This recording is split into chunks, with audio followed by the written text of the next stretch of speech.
Yeah. Welcome to everybody. I am Annunziata Paviglianiti and I am a PhD student in metrology and the treasurer of the Women in Engineering Affinity Group of Politecnico di Torino.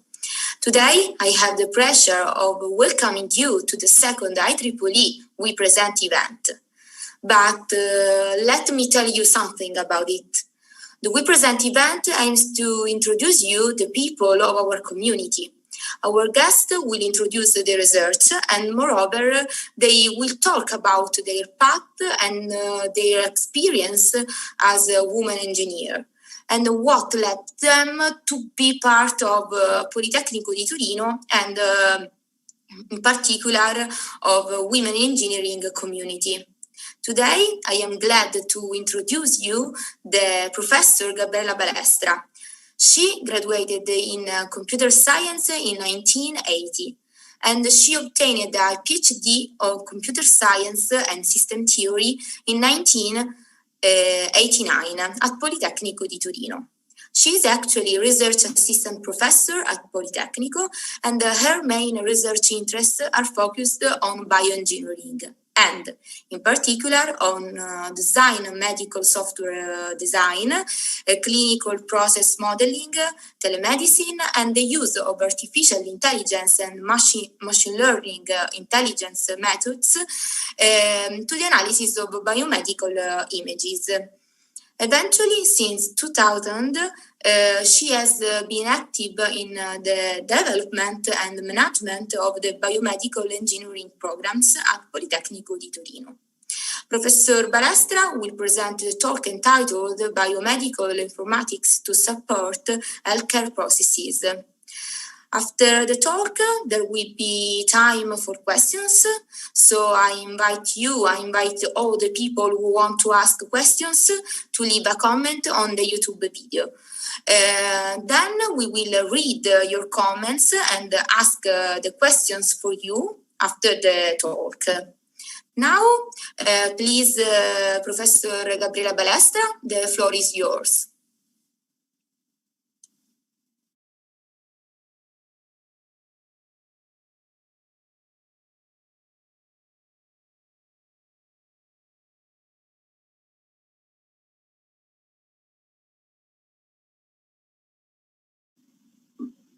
Thank you. Thank you for your introduction. Now I will try to start my slides. Okay.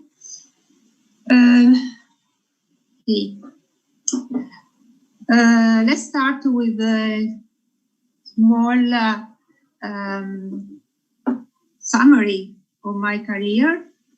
I graduated not at Politecnico di Torino, but at the University of Torino in computer science in 1980. It was a very beginning of computer science in those days. So we were very few students.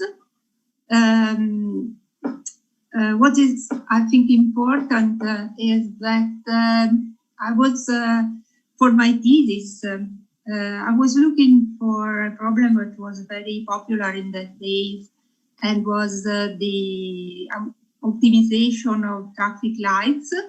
But instead, I started a thesis on biomedical experiments with a neurologist. So it seems that biomedical engineering was my destiny. Then after graduation, I worked for 2 years in small companies as a programmer. And then I started teaching in courses for biomedical technicians, that are technicians working in hospitals in the clinical engineering department. At the same time, I started my first project in biomedical engineering. It was a very pioneer project because we tried to computerize the clinical record for a ICU with neurosurgery patients. It was difficult because technology was very less powerful than it is today, but it was the project that started my idea of coming to Politecnico for first a grant and then my PhD.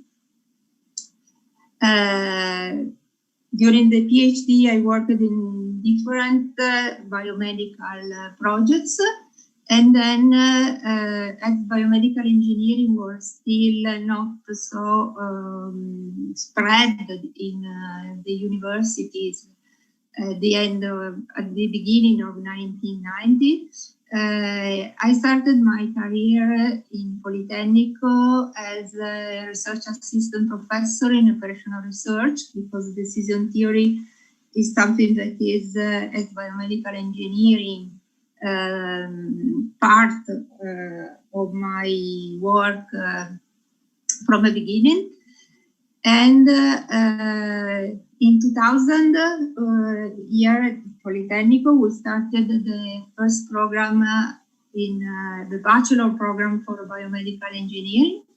And I was part of the people of the committee that worked to start the program, and I'm still working in the management of this program. At the same time, I changed my scientific sector to bioengineering. So this is first excursus of what happened in my career from my laurea until now. Okay, so why biomedical informatics? Because informatics is my background and biomedical is my interest. And when you talk about biomedical informatics, this is a very big field, an interdisciplinary field that studies the effective use of biomedical data, information, and knowledge. As you can see on the right of the slide, we have three terms: data, information, and knowledge. Usually data and information are used as synonymous, but they are not, because data is the raw values that you obtain, let's say symptoms, measurements, judgment from the physician, and so on.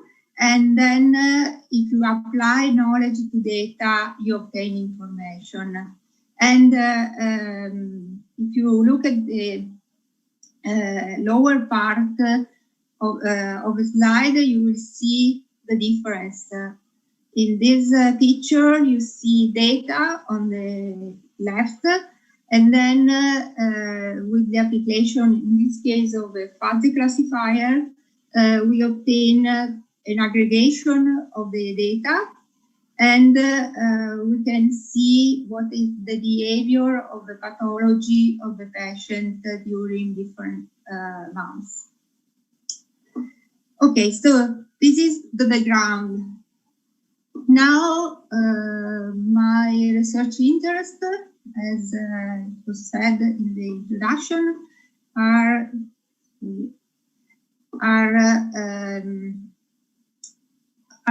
let's say also are focused on different aspects. First of all, the use of artificial intelligence methods. And when I talk about artificial intelligence is a very long story, starting in 1950, and but now mainly means the application of machine learning tools, and apply these tools to the analysis and interpretation of biomedical data and data extracted by processing signals or medical images. Then another area I worked on is clinical process modeling, that is related also to the design and development of medical software and innovative medical devices. I'm working in a group that is very active in developing innovative medical devices, and usually my part of the work is on the medical software. And last but not least, telemedicine, that is very popular today because of the COVID-19 and the possibility to for physician and patient to interact without being in the same place, so reducing the risk of the virus. Okay, I decided to give you some example of these activities. First of all, clinical process modeling. I used in several different projects clinical process modeling. Usually process modeling is performed by means of diagrams, as you can see in the middle of the slide and in the right of the slide.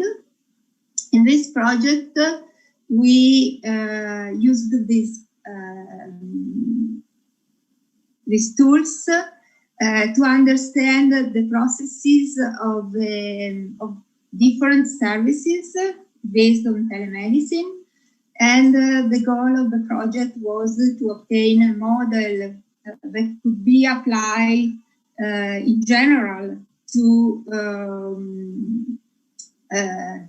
implement services for fragile people, just to give them home assistance. Okay, this is another example of a project. In this case, we use the process modeling as part of a bigger project, because we then used also simulation for obtaining our results. And in this case, the problem was to give evidence of the activities of the physicians working in a center for the treatment of thrombotic and bleeding disorders, because they perform a lot of activities and they spend more than 8 hours a day working at the center. So we used the process modeling to describe their activities, then we collected data and we simulated the activities, and also we simulated what could be an organizational change to reduce the working load of the physicians. It is well known that with a higher working load, obviously there could be also errors because of the fatigue of the people. Okay, now another example. In this case, we talk about medical software, and in particular, the first step of medical software development, that is medical software requirement elicitation. Also, in this case, if you want that the software will be could be used in a correct way, could be used satisfactorily from the users, you have to introduce a software that is in agreement with the processes. So it's very important to understand and describe the processes in which the software will be introduced. And we also obtained from the description directly the requirements and a link with the UML description of requirements. Okay, this is another example. This is part of a PhD of a student that worked with my supervision. As I talked before, one of the problems in medicine is adverse events, meaning errors that could be very just give patient problems, very important problems, also sometimes threatening lives. So we developed this tool in which we started what are called clinical pathways, that are the description of the standard activities that are used for treatment of a pathology or for surgery or for different kind of clinical activities. And then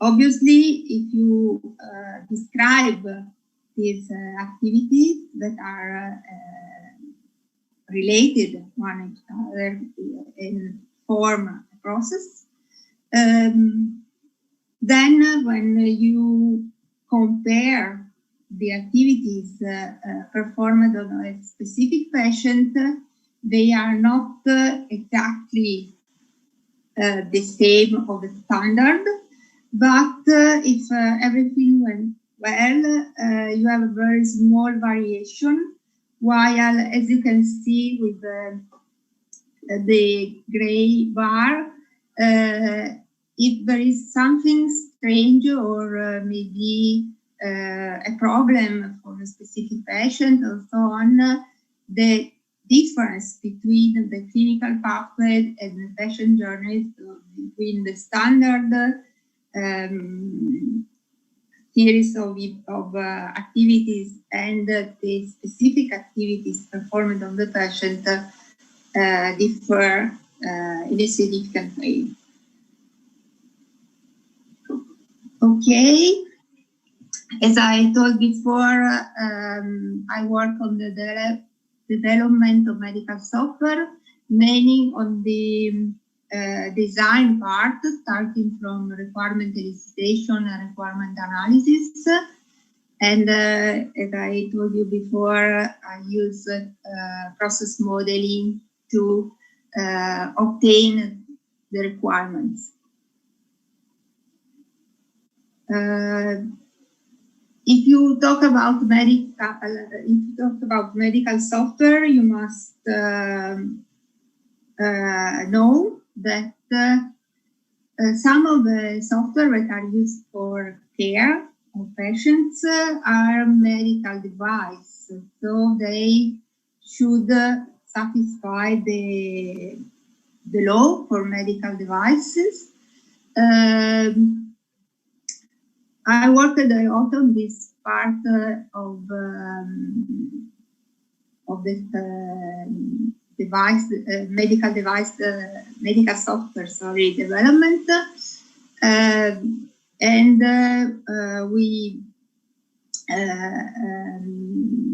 a student discussed the thesis in 2014, just describing all the norms that apply to, of the regulation that apply to the development of a medical device software. And as regulation changes during times, years,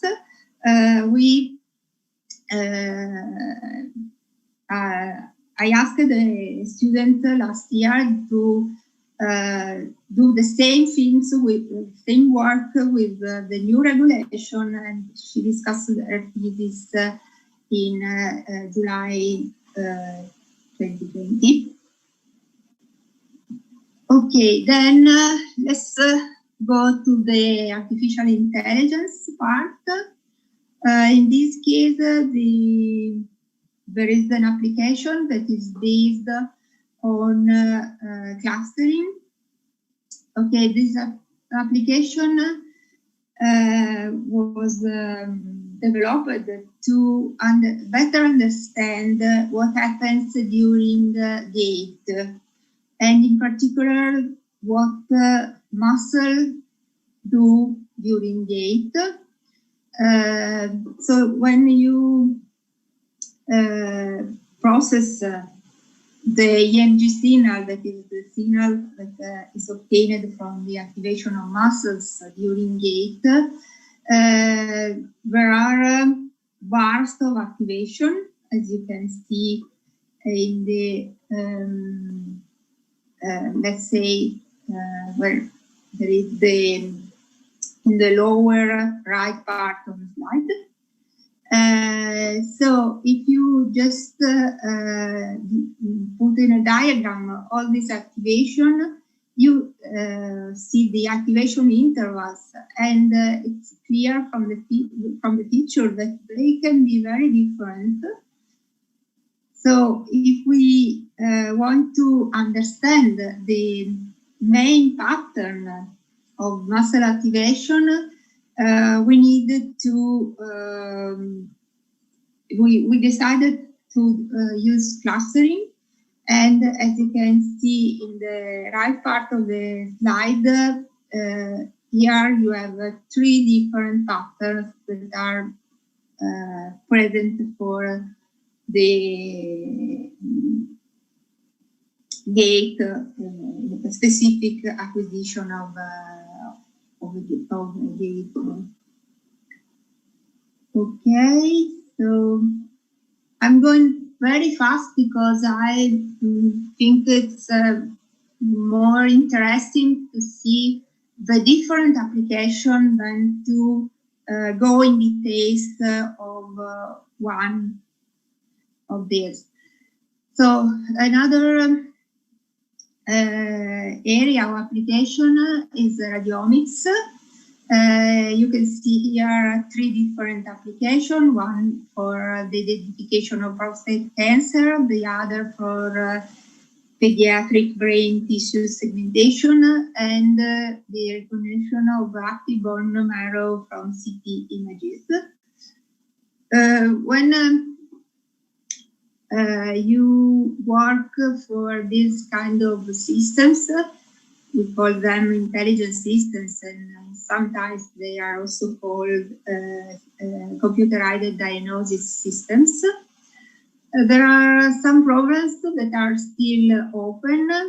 The first one is the training set construction. Usually you have a very large number of samples, and you need to have a training set that is representative of all the differences that you have in your data set. Then feature selection, because you have a lot of variables available, and usually you perform feature selections because there are variables that are not relevant for the classification, but also there are variables that introduce noise. So if you remove these variables, you improve the classifier performances. Usually you don't have, you cannot just perform feature selection separately from the implementation of the method. So the feature selection is related to the classifier, the method you choose to develop the classifier. With different methods, different features usually are selected. A very important part of the application of artificial intelligence is the possibility to explain the results. This is a discussion that is going on today. And I think it's a very important discussion because you need to give explanation to allow physician or who is using your system to understand the result of a system and to be sure when she reapplied them. And then also these kind of tools are medical devices. So there is a problem of certification that is still in discussion. Not the fact that they should be certified, but how to certify them, because they are obviously different from usual medical devices like electrocardiogram or some other instrumentation. Okay, then telemedicine. For telemedicine, I'm mostly interested in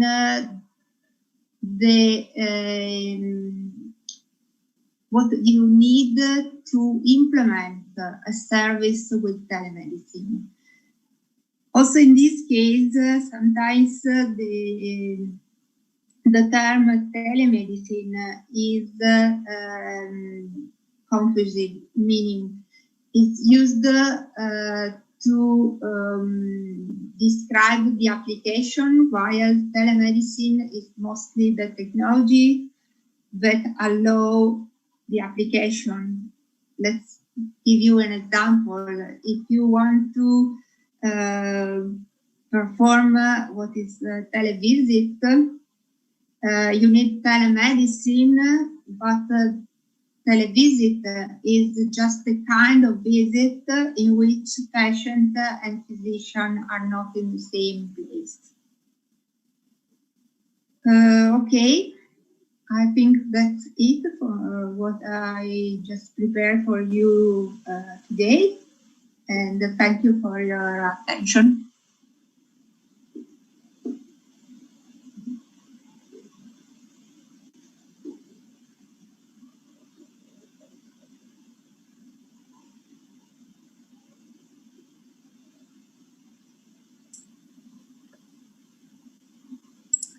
Thank you, Gabriella. Thanks for your very interesting talk. I think that the value and the strong point of your research is the different areas of applicability. So thank you again for sharing them with us. Now it's time for questions. So we can start with the first questions. The first question is, a moment, please.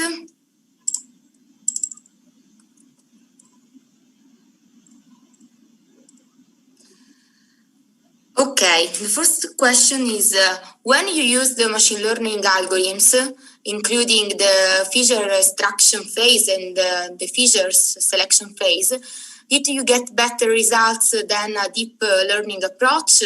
Have you ever used deep learning classification algorithms such as convolutional neural network or recurrent neural networks?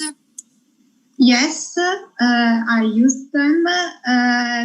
I don't think that deep learning is an alternative for every problem to machine learning.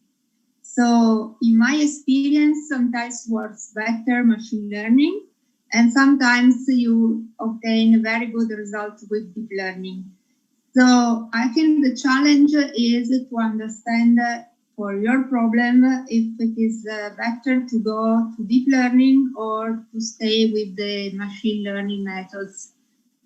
Because we compared for some project the application of deep learning with machine learning, and sometimes we had better results with deep learning, sometimes with machine learning. And there is another problem that I think is important. For example, in machine learning, we have fuzzy logic that is not so well known, but is based on rules. So it's very easy to explain the result of a classifier if you use fuzzy logic.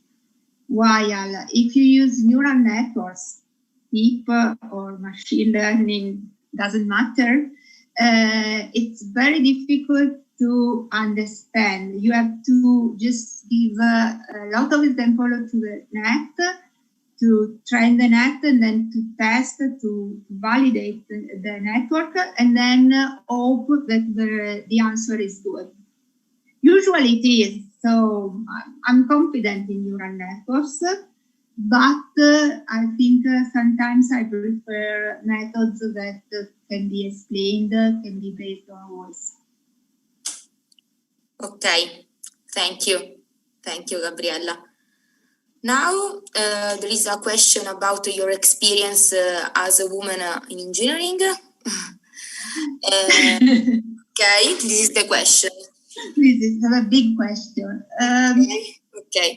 The women participation in the engineering world and in many STEM disciplines is lower than the men participation. So can you tell us something about this issue in your research field?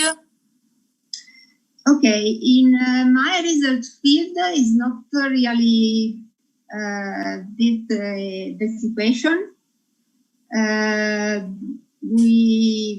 In bioengineering, we have a lot of women working.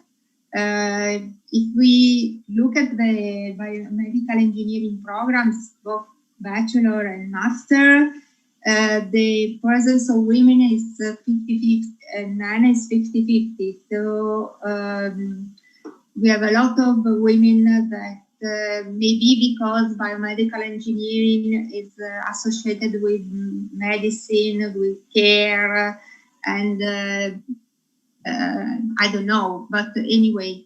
And also, if I look at the researchers, we are in our group, we are, let's say, me and other 3 researchers, and then we have PhD students that are women. We have obviously a lot of students that are working on the thesis that are women because of the 50-50% of presence in the program. So I think is the difficulty in this case is not related to the technology, maybe that sometimes if I think about the mechanics or electronics could be a little bit not so perceived as something interesting for women, or maybe sometimes women think, okay, no, it's not for me.